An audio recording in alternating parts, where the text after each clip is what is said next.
All right, so for whatever reason, the video is not able to go live to Facebook. So I'm just going to go ahead and record this video, and then I will post it after the recording so everybody can see it. So Saturday's workout on the 21st is what we're looking at, March 21st. Karen, if you don't mind, if you can give me a thumbs up if you can see my screen. I'm going to share my screen with you. Just tell me if you're able to see it.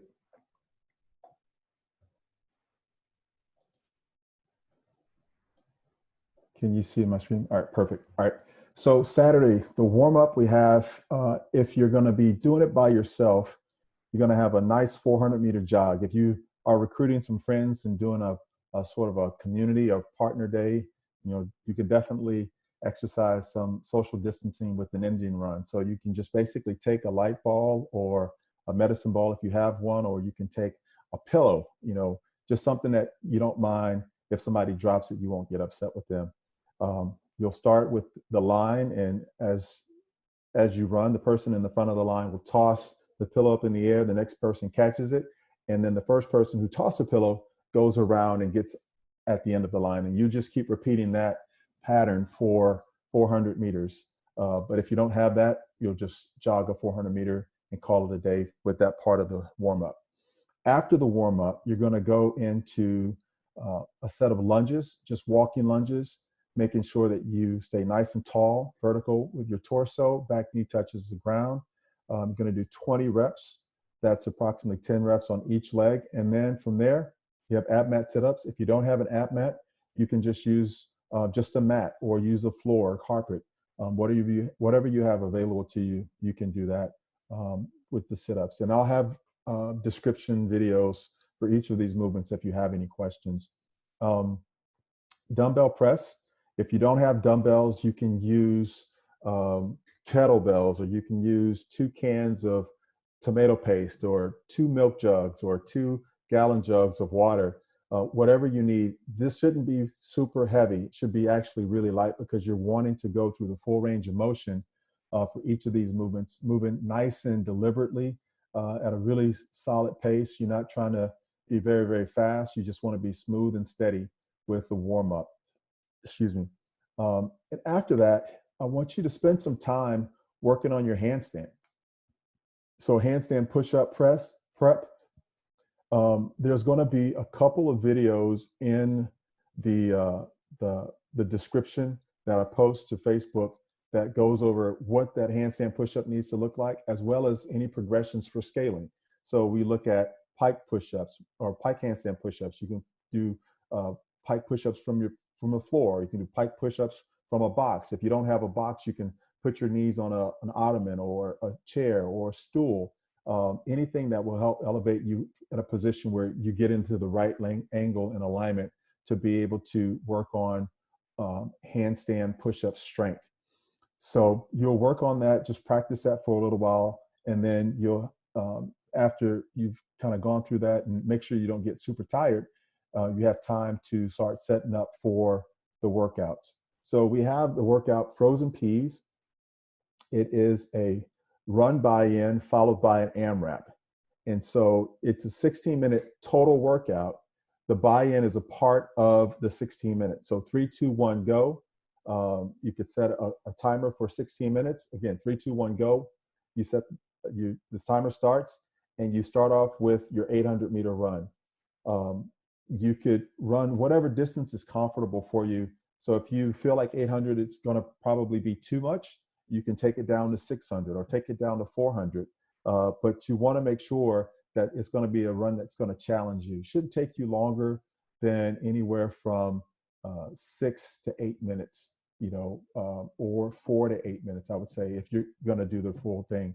And then after that, you have as many reps or as many rounds as possible of 8 box push-ups, 10 goblet squats, and then 12 anchored sit-ups. So you're going to repeat that as many times as you can in the remaining time for that workout for the 16 minutes. So say, for instance, if it took you 8 minutes to do the 800-meter run, then that means that you have 8 minutes remaining to complete as many rounds as possible of the box push-ups, the goblet squats, and the anchored sit-ups.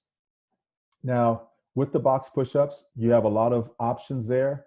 If you don't actually have a box, you can do push-ups to a chair, push-ups to a table, push-ups to sort of a coffee table. So anything that would allow you to get 8 solid push-ups unbroken. So the goal is once you start a movement to go unbroken for the whole entire movement.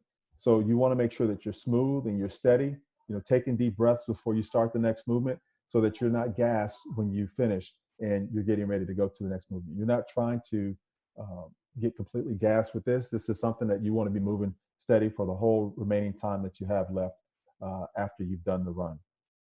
Once you finish the 16 minutes, you can pretty much go right into the shoulder accessory work, where you have 10 YTWs, 15-meter waiter walks with your left hand, and then you have 20 band pull aparts. If you don't have a band, you can do a variation of that without weight. And basically what you're trying to do is exercise the muscles in the middle part of your shoulder blade without hiking up your shoulder. So you want to keep your shoulders down and away from your ears, and then taking your arms all the way back as if you're stretching a band across your chest. And then once you finish that, then you're going to go waiter's walk on the right side. So that gives you those movements for rounds for quality. And you have 4 to 5 rounds of that to do when you're finished with the AMRAP. Going over to the other part B, or B workout, where it's a little bit more intense. You have a 1K run buy-in for the 16-minute AMRAP. And then you either have 6 handstand push-ups or 12 pike push-ups, followed by 10 front squats. Again, the prescribed weight for this is 95 pounds for guys, 65 pounds for women. And then the anchored sit-ups, you can use 35 pounds for guys, 25 pounds for women, or whatever you have available that will allow you to anchor your feet. So the rep count for front squats is going to be 10, and then anchored sit-ups is going to be 12 reps. And if you don't have a barbell and that weight for front squats, again, you can use a kettlebell, or you can use double kettlebells that will either equal that weight or be sufficient for you. So if you use 2 44-pound dumbbell or kettlebells, guys, or 2 53-pound kettlebells, guys, that would be an option. For ladies, you could go 2 25-pound kettlebells or 2 35-pound kettlebells, whatever you have available that's going to challenge your front squat position. Again, once you start a movement, you want to get through all of those reps unbroken, keeping it nice and smooth and steady. Same thing on the shoulder accessory work, 4 to 5 rounds for quality of YTWs, 15-meter waiter walk with your left arm, 20 reps of a banded pull aparts or a variation, and then 15 meters waiter walk with the right arm. And you're going to cycle through that 4 to 5 times. After that, if you have time, and you should have time potentially, you can do the extra credit work. And then you have hollow rocks, stomach vacuums, and supine leg lifts. So supine leg lifts, you're on your back and you're raising your legs in the air. Stomach vacuums, you're just creating a vacuum with your stomach and you're just pulsing that. And then 30-second hollow rock where you're rocking back and forth. If you're not able to maintain that hollow rock position, then you can hold a bent hollow body hold in that way. So that's all we have for that workout for Saturday. Get after it, have a lot of fun with it.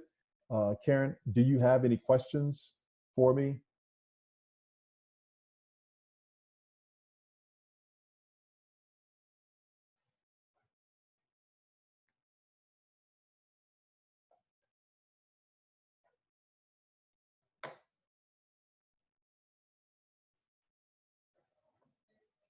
No questions?